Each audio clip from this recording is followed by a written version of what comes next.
Transformacija dvorane Stožice v hokejsko dvorano se počasi bliža koncu. Danes so delavci barvali led. Narediti moramo samo še dve pomembni fazi, torej zdajle popoldne bomo vrisali črte in čez vse skupaj naredili dobre 2 cm ledu. Potem bo led pripravljen za uporabo. Z deli v dvorani so začeli minuli četrtek.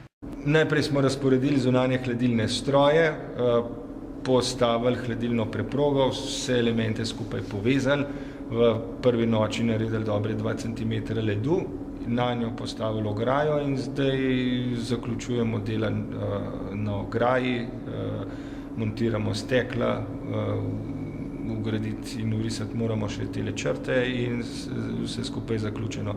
Torej, razen to, da je večje drsališče, je postopek zelo podoben običajnemu mobilnemu drsališču sredi trga nekega mesta, recimo. Za izdelavo ledu so ključni posebni hladilni agregati. Torej so agregati namenjeni za zmrzovanje, za pripravo ledu. Mi imamo dva, več ali manj za samo obratovanje drsališča je eden dovolj, drugi pa je tukaj zaradi varnosti. V primeru kakšnih težav s prvim delovnim agregatom bi avtomatsko se prižgal drugi in zagotovil ustrezno temperaturo. Gledalcem, ki bodo v živo spremljali prvenstvo, se ni za bati nizkih temperatur.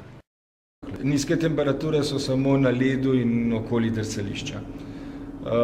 Na ledeni površini oziroma recimo kakšen meter nad njo nastane kar bazen hladnega zraka in tam so temperature res nižje.